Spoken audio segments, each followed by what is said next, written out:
ආයුබෝවන් ආදරණීය දුවේ පුතේ, ඔන්න අපි අදත් ඔයාලගේ 15 වෙනි පාඩමේ දෙවැනි කොටස සාකච්ඡා කරන්න සූදානමින් ඉන්නවා. 15 වෙනි පාඩම තමයි සදා මෙලෙස පුරදෙරනේ. ඉතින් පුතේ, ඔයාලට මතක ඇති අපි සාකච්ඡා කරා කාව්‍ය ශේඛරය ගැන. ඉතින් අද අපිට තියෙන්නේ ගුත්තිල කාව්‍ය කියන කාව්‍ය ග්‍රන්ථයේ එන කවි දෙකක් පිළිබඳව සාකච්ඡා කරන්නට.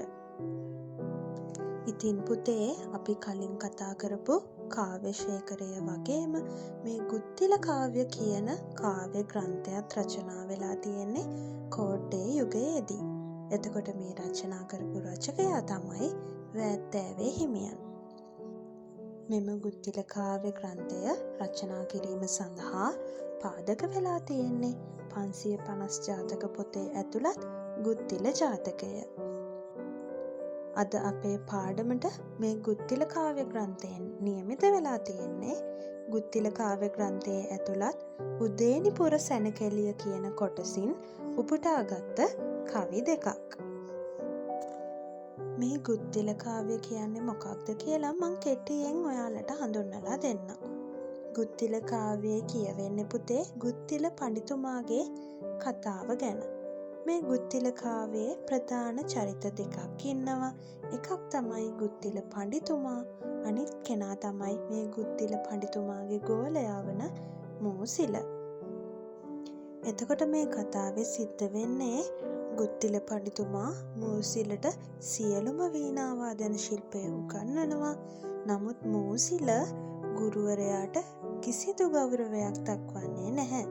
තමන් ගුරුවරයාට වඩා දක්ෂ බව පෙන්වන්නට මේ මෝසිල තමන්ගේ ගුරුවරයාට තරඟයකට අභියෝග කරනවා.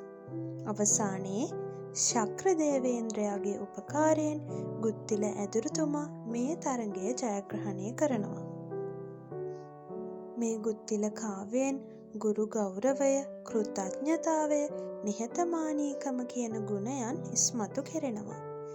ඉතින් අපි දැන් බලමු ඔයාලගේ පළවෙනි කවිය.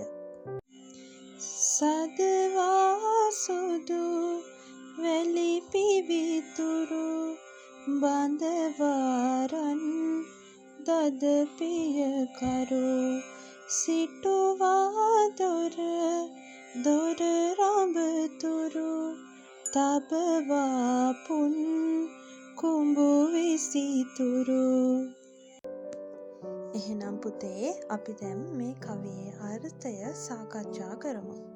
මේ කවිය කියනවා නගරය පුරාම සුදු වැලි අතුරලා තියෙනවා කියලා. ඉතින් මෙන්න මේකෙන් මේ නගරය ඉතාමත් පිරිසිදු බවක් පෙන්눔 කරනවා.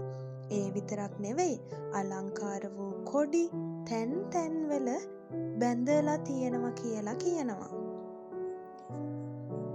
ඒ වගේම මේ උදේනිපුර නගරයේ තියෙන නිවෙස් ඉදිරිපිට ඇති දොරවල් වල ඉදිරියෙන් කෙසෙල් ගස් මෙන්ම පුන් කලස්ද තියලා තියෙනවා කියලා මේ කවියෙන් කියවෙනවා.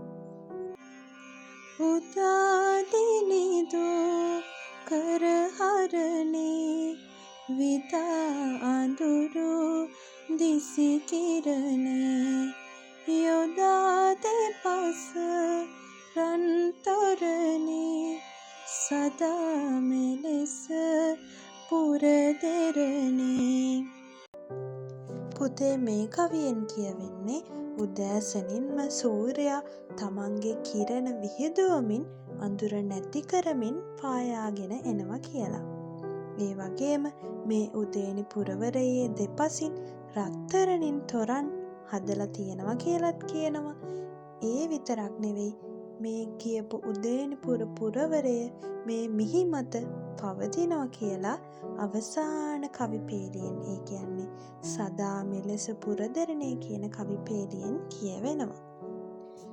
මං හිතනවා මම මේ ඔයාලට කියලා දුන්නු පාඩම ඔයාලට ඉතා හොඳින් වැටහෙන්නට ඇති කියලා, එක කොටස වගේම දෙක කොටස. ඉතින් අපි බලමු මේ පාඩමට නියමිත අවබෝධයේ ප්‍රශ්නවලට පිළිතුරු සපයන්නේ කෙසේද කියලා. පළමුවෙනි ප්‍රශ්නය. කාව්‍ය ශේඛරයේ දැක්වෙන කුමරු කුඩා දරුවෙකු ලෙස නිරූපණය කළ හැසිරීම් මොනවාද? ඉතින් පුතේ හරිම සරලයි පිළිතුර.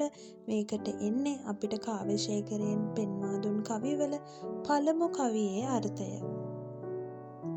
ඒ තමයි අලුත් අත් පෙන්වමින්, සුරතල් ලෙස සිනාසෙමින්, සුරතල් වචන කතා කරමින්, ශරීරය පුරා දූවිලි ගා ගනිමින් සෙල්ලම් කිරීම. දැන් බලමු අපි දෙවනි ප්‍රශ්නය. කාව්‍ය ශේඛරයෙන් උපුටාගෙන ඇති දෙවන කවියේ එන උපමා දෙකක් නම් කරන්න. මේ පාඩමට හොඳින් සවන් දුන්න අපේ පුංචි දරුවන්ට මතක ඇති මේ ප්‍රශ්නෙට එන පිළිතුර මොකක්ද කියලා. පළවෙනි පිළිතුර තමයි කඳ කුමරිඳු මෙන්. අනිත් පිළිතුර තමයි නව චන්ද්‍රයා මෙන්. තුන්වන ප්‍රශ්නය. ගුත්තිල කාව්‍යයේ සඳහන් පරිදි සෑම නිවසක් පාසාම තබා ඇත්තේ මොනවාද? කෙසෙල් ගස් හා පුන් කලස්. හතරවෙනි ප්‍රශ්නය. උදේනිපුරය සැනකෙළි සිරියක් ගත් බවට නිදසුන් දෙකක් උපුටා දක්වන්න. හොඳින් මතක තියාගන්න පුතේ, උපුටා දක්වන්න කියපුවාම අපි කවියේ තියෙන පිළිතුර ඒ ලෙසින්ම මෙතන ලියන්න ඕනේ. පළවෙනි පිළිතුර තමයි බඳවා රන් දද පියකරු. අනෙක් පිළිතුර තමයි යොදා දෙපස රන් තොරණේ. එහෙනම් අපි බලමු අපේ අවසාන ප්‍රශ්නය. සදවා සුදු වැලි පිවිතුරු කවිය කියවීමේදී ඔබට හැඟෙන දේ කෙටියෙන් ලියන්න. ඉතින් පුතේ මම මේ කවිය ඔයාලට හොඳින් තේරුම් කරලා දුන්නා. මම මෙතන කෙටියෙන් මට හැඟෙන දේ ලියලා තියෙනවා. මගේ පුතාලටත් හැඟෙන දේ ඒ ආකාරයෙන් ඔයාලගේ අවබෝධයේ ප්‍රශ්න ලියද්දි ලියා දක්වන්න. දැන් අපේ අවධානය ලිඛිත අභ්‍යාසයේ පළමු ප්‍රශ්නය වෙත යොමු කරමු. පහත සඳහන් පදවලට සමානාර්ථ පද ලියන්න. නොමද කියන්නේ නොඅඩු, නිති කියන්නේ නිරතුරුව, පිවිතුරු කියන්නේ පිරිසිදු, පුන් කුඹු කියන්නේ පුන් කලස්, දිනිදු කියන්නේ හිරු. එහෙම නැත්නම් සූර්යයා. ඊළඟ ප්‍රශ්නය. පාඩමේ එන කවි වලින් උපුටාගෙන ඇති පහත සඳහන් පදවල අර්ථ පැහැදිලි කරන්න. බොළඳ බස් කියන්නේ පුතේ සුරතල් වචන, දසුන කියන්නේ දාසයන්, මල්ගොමු කියන්නේ මල් පඳුරු, පිවිතුරු කියන්නේ පිරිසිදු, පියකරු කියන්නේ අලංකාර. ඉතින් පුතේ තුන්වන සහ හතරවන ප්‍රශ්න හරිම ලේසි. පාඩමේ ඇතුළත් කවිවල අර්ථ ලියන්න. දැන් මගේ පුතාලා මේ කවිවල අර්ථ හොඳට දැනගෙන ඉන්නේ. දැන් පුතාලට පුළුවන් මේ කවිවල අර්ථ හොඳින් ලියන්න.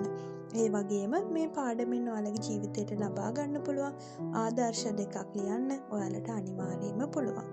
එහෙනම් අපි ඊළඟ පාඩමත් සමග සම්බන්ධ වෙමු. මගේ මේ සිංහල අත්වල YouTube channel එක සමගින් එකතු වෙලා ඉන්න.